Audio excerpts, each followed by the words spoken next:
දුෂාන්ත අහලා තියෙනවා අතිශය වැදගත් ප්‍රශ්නයක්. brother මම කරන්නේ travel content. දැනට GoPro 13 එකකුයි iPhone එකකුයි use කරන්නේ කැමරා එකකට යන්න හිතන් ඉන්නවා. GoPro එකත් එක්ක පාවිච්චි කරන්න. ලොකු බජට් එකකට යන්නත් බෑලු. මොකද්ද ගැලපෙන කැමරා එක කියලා අහනවා. මේක වැදගත් ප්‍රශ්නයක්. නමුත් මේ ප්‍රශ්නේ හරිම tricky. දැන් යාට දැනට GoPro එකකුත් තියෙනවා. iPhone එකක් තියෙනවා. travel content උත් තමයි කරන්නේ. මම ගිහලා content බැලුවා. දුෂාන්ත මචං වැඩේ හොඳයි. ඔයා ලස්සනට කරනවා. වැඩේ තියෙන්නේ මට හිතෙන්නේ මම වීඩියෝ ප්‍රොඩක්ෂන් කරන කෙනෙක්ගේ පැත්තෙන් ඒ ඇන්ගල් එකකින් බලපුවාම ඒ ප්‍රොස්පෙක්ටිව් එකකින් බලපුවාම තියෙන්නේ ඔයාගේ content එකේ quality එක තව පොඩ්ඩක් උඩට ගන්න තමයි මේ වෙලාවේ අවශ්‍ය. ඒකයි තව පොඩ්ඩක් content එක structure කරගන්න. දැන් හොඳම කැමරාව මොකක්ද කියලා අහන ප්‍රශ්නෙට උත්තර දෙන්න හරි අමාරුයි. ඔහොම ඇහුවාම ඔයා බජට් එකක් හරියටම කියන්නේ නැතුව. ලොකු බජට් එකකට යන්න බෑ කියලා කියන්නේ කොච්චරද පුළුවන් ඔයාට. එනිසා කට්ටිය කමෙන්ට් දානවා නම් විශේෂයෙන්ම ඔයාලට හොඳ ඔප්ෂන් එකක් දැනගන්න. ඔයා කරන්නේ මොනවද? ඔයාට තියෙන බජට් එක කොච්චරද? ඒ බජට් එක මොකක් හරි හේතුවක් නිසා තව පොඩි දවසක් ඉඳලා හරි එක්ස්ටෙන්ඩ් කරගන්න පුළුවන් නම් කොච්චරක් එක්ස්ටෙන්ඩ් කරගන්න පුළුවන්ද ඔයාට? ඒ විදිහට කමෙන්ට් එකක් දාන්න. ඉස්සරහට කට්ටිය කවුරු හරි රෙකමෙන්ඩේෂන් එකක් අහනවා නම් උදාහරණයක් විදිහට ඔයාගේ අතේ දැනට ලක්ෂ 3ක් තියෙනවා. හැබැයි තව මාසයක් දෙකක් හිටියොත් මේක ලක්ෂ 4ක් වෙනකන් උඩරිම යන්න පුළුවන්. ඊට ඩිවිඩන්ඩ් කරන්න බෑ. ඔන්න ඔය වගේ මට බජට් එකක් දුන්නොත් මට ඇත්තටම මේ වෙලාවේ මාකට් එකේ තියෙන හොඳම ඔප්ෂන්ස් කීපයක් ඔයගොල්ලන්ට දෙන්න පුළුවන්. දැන් මෙයා මේ අහලා තියෙන ප්‍රශ්නෙත් එක්ක මම උදාහරණයකට කියන්නම්. මෙයාගේ තියෙන බජට් එක ලක්ෂ 2ක් තියෙනවා කියලා අපි හිතාගෙන අපි කතා කරමු. දැන් ඔයාගේ content දුෂාන්ත මම බලපුවාම දැක්කා ඔයා වයිල්ඩ් ලයිෆ් එහෙම ගොඩක් කැප්චර් කරනවා.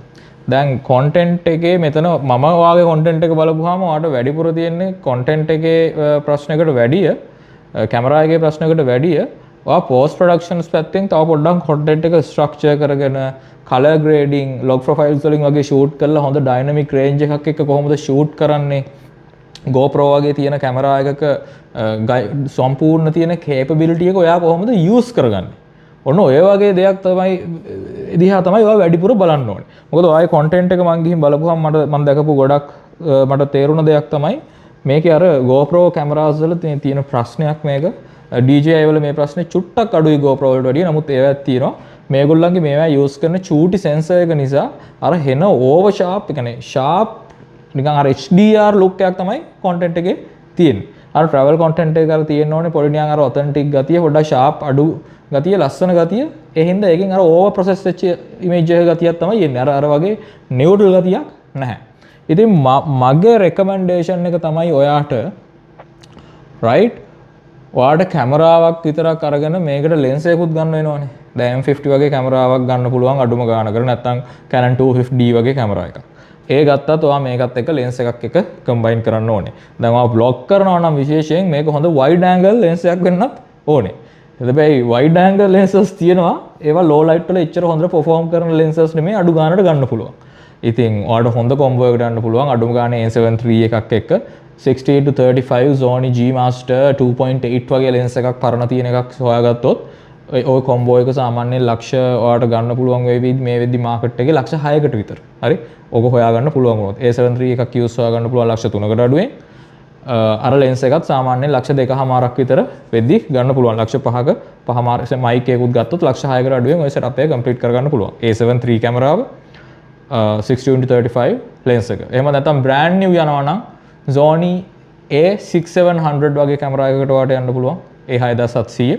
එතනින් එහාට ගිහිල්ලා ඒකට lens එකක් select කරනවා නම් 10mm වගේ තියෙන focal length එකක් තියෙන lens එකක්. ඒතකොට Sony ළඟ තියෙනවා ඒක දැන් brand new නම් එන්නේ නැහැ. Sony 10-2 මල්ලක ඒ lens එක තියෙනවා මම හිතන්නේ මම ඔයාලට පෙන්නන්නම්. මේකත් vlogging වලට ඊටාම හොඳ lens එකක්. crop sensor cameras වලට මේ lens එක දැන් හැබැයි brand new එන්නේ නැහැ. ඔයාලට පොඩ්ඩක් හොයලා තමයි ගන්න වෙන්නේ මේ lens එකත් market එකේ මේක 10-18 f4 lens එක. හරි. මේක crop lens එකක්. නමුත් ඔයාගේ කැමරා එකේ low light වලට හොඳට shoot කරන්න පුළුවන් නම් සාමාන්‍යයෙන් A6700 එකක් එක්ක වගේ මේ lens එකට ඔයාලට යන්නත් පුළුවන්. දැන් වැඩේ තියෙන්නේ මේකෙත් උපරිම වාට යන්න පුළුවන් focal length එක 18mm. ඒතකොට ඔයාලා lenses කීපයක් වගේ තියාගන්න වෙනවා. තව 50mm වගේ lens එකක් ඔයාලට ගන්න පුළුවන්. එළියට ගිහිල්ලා wild life shoot කරනවා. right?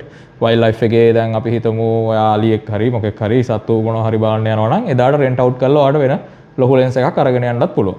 vlog කරන්න GoPro එක තියාගන්න පුළුවන් එදාට. නමුත් ඕක ටිකක් මිල වැඩි විසඳුමක්. ඒ කියන්නේ ලක්ෂ කීයක් විතර වේදම් කරන්න වෙනවද? ලක්ෂ 5ක් 6ක් වේදම් කරන්න වෙනවා. නමුත් අඩු මිලට කරගන්න යනවා නම් මම ඔයාගේ මේ වෙලාවේ පර්සනලි ඔයා මයෙන් ඇහුවොත් මම කියන්නේ ඔයාලට GoPro එක විකුණන්න. GoPro එක විකුණලා right GoPro එක ඔයා GoPro එක මේ වෙලාවේ තියාගන්න ඕනේ travel content කරන කෙනෙක් විදිහට ඔයාට අවශ්‍ය ඔයා දිය යට වතුර යට මේවා ගන්නවා නම් ඇඩ්වෙන්චර් වගේ නිකන් අර හાર્ඩ්කෝර් එක්ස්ට්‍රීම් ලෙවල් එකෙන් මේ කැමරා එක පාවිච්චි කරනවා නම් ඔයා GoPro එක පාවිච්චි කළාට කමක් නැහැ. නැත්නම් ඔයා GoPro එක විකුණලා මේ වෙද්දී මුළු ලෝකෙම ජනප්‍රියම vlogging කැමරාව තමයි DJI Osmo Pocket 3 කියලා කියන්නේ. කැමරා LK එකේ නම් out of stock කියලා තමයි තියෙන්නේ මේ වෙලාවේ. මේකේ creator combo එක 240000යි. right මීට වඩා අඩුවට හොයාගන්න පුළුවන් වෙයි. මම කියන්නේ ඔයාලට GoPro එක විකුණලා පුළුවන් නම් යන්න මේ creator combo එකට Pocket 3 එකේ. මේ Pocket 3 එකෙන් යන Pocket 3 එකෙන් යන එකට ලොකුම වෙනස තමයි ඔයාගේ content එකට වෙන්න. අර ඔයාගේ content එකේ GoPro වලින් shoot කරද්දී තියෙන අර mobile phone වලින් shoot කරද්දී GoPro වලින් shoot කරද්දී තියෙන අර over sharpen ගතිය. හරි? නිකන් අර dull footage එකේ තියෙන මේ dull ගතිය සම්පූර්ණයෙන් නැතුව යනවා මේ Osmo Pocket 3 එකෙන්. මේකෙන් ඔයාලට සාමාන්‍යයෙන් replace කරලා එක සැරයක් පෙන්වුවම ඇති. මේකෙන් ඔයාලට සාමාන්‍යයෙන් replace කරන්න පුළුවන් ඔයා mirrorless සාමාන්‍ය කැමරාවකින් ගන්න footage එක සෑහෙන දුරකට ඔයාලට මේකෙන් replace කරන්න පුළුවන්. මොකද මේකේ 1 inch sensor එකක් එන්නේ. ඒ වගේම මේකේ තියෙන gimbal එක අර low light වලට ගියාම GoPro එකේ වගේ stabilization නැතුව යන්නේ නැහැ. මොකද මේකේ තියෙන physical gimbal එකක්. electronic නෙමෙයි. හරි? ඒ නිසා මෙයා කැමරාව adjust කරගෙන ඒක ගන්නට හදා ගන්නවා. ඉතින් අර action කැමරාවක් වගේ hardcore බෑ. ඒ වගේ ඔයාලට වැස්සෙයි, දියටයි, එළියේ මේකෙන් shoot කරන්න මේ බෑ. නමුත් ඒ අනිත් සියලුම action කැමරාවකින් කරන වැඩ ටික ඊට වැඩිය හොඳට quality එකට ඔයාලට මේ කැමරා එක හරහා Pocket 3 කැමරා එක හරහා කරගන්න පුළුවන්. දැන් මේකට creator combo එක නැතුව normal එක මම හිතන්නේ used market එකේ රුපියල් 1,30,000ට 50,000ට එහෙමත් දාලා තියෙනවා කට්ටිය. හරි? මම කියන්නේ ඒ නිසා ඔයාලට action කැමරා එක අයින් කරලා ගන්න මේකක්. මේකෙන් ඔයාලට හොඳ වැඩක් කරගන්න පුළුවන්. ඔයාලට creator combo එකක් හොයාගන්න පුළුවන් නම් ඒගොල්ලන්ගේ හම්බ වෙනවා අමතරව මේ mic එකයි වැදගත්ම මේගොල්ලන්ගේ wide angle lens එක හම්බ වෙනවා. දැන් ඔයා vlog කරනවා නම් එහෙම අර කට්ටියත් එක්කම set එකක් එක්ක යනවා නම් මේක මාර වැදගත් wide angle lens එක. මොකද ඕකේ එන built in lens එක අර GoPro එක වගේ ගොඩාක් wide නැහැ. fish eye level එකට wide නැහැ. සාමාන්‍යයෙන් 20mm equivalent lens එකක් එන්නේ මේකේ. 20mm lens එක. ඒක හොඳ focal length එකක් vlogging වලට. නමුත් 16 15mm වගේ තමයි අනුමත කරන්නේ කට්ටිය. ඉතින් ඒ හින්දා මගේ recommendation එක ඔයාගේ GoPro එක විකුණලා iPhone එකේ තියෙන කොහොමත් ඔයාගේ තියෙන එකනේ ඒක විකුණන්න බෑනේ. right ඒක ඔයාලට එළිය use කරන්න. ඒක extra ඔයාගේ තියෙන ඒක advantage එකක් කියලා කියන්න පුළුවන් ඔයාලට තියෙන iPhone එක. ඒකත් iPhone මොකක්ද කියන එක විතර සඳහන් කරලා නැහැ. iPhone පරණ model එකක් වගේ නම් ඒකේ තියෙන footage මේකත් එක්ක එච්චරම match කරපුවාම quality ලොකු difference එකක් තියෙනවා. නමුත් ඔයාලට දැන් කැලේට ගියාම දිවියෙක් ඉන්නවා නම් ඉතින් ඒ වෙලේ moment එක capture කරගන්න එකයි වැදගත්. ඒ නිසා ප්‍රශ්නයක් වෙන්නේ නැහැ.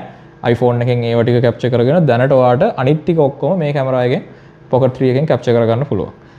ඔයාලට සල්ලි තව ටිකක් budget එක හදා ගන්න පුළුවන් නම් මම කියන්නේ Sony A7C A7 III හරි ඔය ඔක්කොම කැමරාස් ලක්ෂ 3කට අඩුවෙන් second hand ගන්න පුළුවන්. එහෙම නැත්නම් Sony A6700 crop sensor camera එකක් Sony ළඟ තියෙන professional level එකේ හොඳ වැඩක් කරන්න පුළුවන් කැමරා එකක්. ඒක brand new 3.90ක් වගේ වෙනවා kit lens එකත් එක්ක. kit lens එක නැතුව 3.60ක් 3.70ක් ඒ වගේ ගාණක් වෙයි. ඒකත් එක්ක couple කරගන්න මෙන්න මේ වගේ lens එකක් vlogging වලට 10-18 Sony lens එකක්. මේක used market එකේ ඔයාලට හොයාගන්න පුළුවන් වෙයි. නැත්නම් තව options තියෙනවා එළියේ මේ වෙලාවේ market එකේ ලංකාවේ වැඩියම නැති වුණත්. මොකද මේ vlogging වලට තියෙන වැදගත්ම දේ තමයි ඔයා මෙහෙම ගත්තාම හොඳ wide range එකක් මේකේ පේන්න ඕනේ. හොඳ wide angle lenses ගන්න. එහෙනම් tricky question එකක්. නමුත් මම හිතනවා ඔයාලට උත්තරයක් හම්බුණා කියලා. ඔයාලා ආයෙ recommendation එකක් අනිත් කට්ටිය අහනවා නම් විශේෂයෙන්ම ඔයා කරන්න ඉන්නේ මොනවද? ඔයා ෆොටෝද කරන්නේ වීඩියෝද කරන්නේ ඔය දෙකමද? එහෙම නැත්නම් ඔය දෙකෙන් එකක් ඔයා prioritize කරනවද? ඒ ෆොටෝ වලින් වීඩියෝ වලින් ඔයා මොනවද කරන්නේ? ඔයා ෆොටෝග්‍රැෆි එළියේ ස්ට්‍රීට් ෆොටෝග්‍රැෆිද නැත්නම් වයිල්ඩ් ලයිෆ්ද වෙඩින්ග්ද ඔයා වීඩියෝ කරනවා නම් කෝපරේට් ඒ පැත්තේ ඩොකියුමන්ටරි ඒ පැත්තෙන්ද කරන්නේ නැත්නම් vlogද නැත්නම් talking head YouTube talking heads වගේද? නැත්නම් ඔය ඕවරෝල් ඔක්කොමද ඔයා තාම කරන්නේ මොකද්ද කියලා ඔයා තාම ෆිගර් අවුට් කරගෙන නැහැ. ඉස්සරහටද ඒක ෆිගර් අවුට් කරගන්න හිතාගෙන ඉන්නවද? ඔය ප්‍රශ්න ටික එක්ක ඕකට උත්තරත් එක්ක ඔයාගේ ප්‍රශ්නේ අහන්න. ඊට අමතරව ඔයාට කොච්චර බජට් එකකට යන්න පුළුවන්ද? ඒ බජට් එක කොච්චර ස්ට්‍රෙච් කරගන්න පුළුවන්ද? ඔන්න ඔය ටික කිව්වා නම් මට ඔයාලට හරියටම නේල් ඩවුන් කරලා ආන්සර් එකක් දෙන්න පුළුවන්. ගොඩාක් කට්ටිය ප්‍රශ්න අහලා තියෙනවා ඉන්බොක්ස් එකේ දාලා තියෙනවා.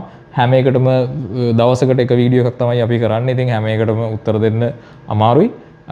ඉස්සරහට හදන්නම් එහෙම වැඩපිළිවෙලක් එහෙම විශේෂයෙන් හදිස්සියෙන් එහෙම උත්තර ඕනේ කට්ටියට උත්තර ඉක්මනට ගන්න පුළුවන් වැඩපිළිවෙලක් අපි බලමු ඉස්සරහට තියෙන ඩිමාන්ඩ් එකත් එක්ක එහෙම වුණොත් හදන්න. මම හිතනවා උත්තරයක් හම්බුණා කියලා. ජය වේවා.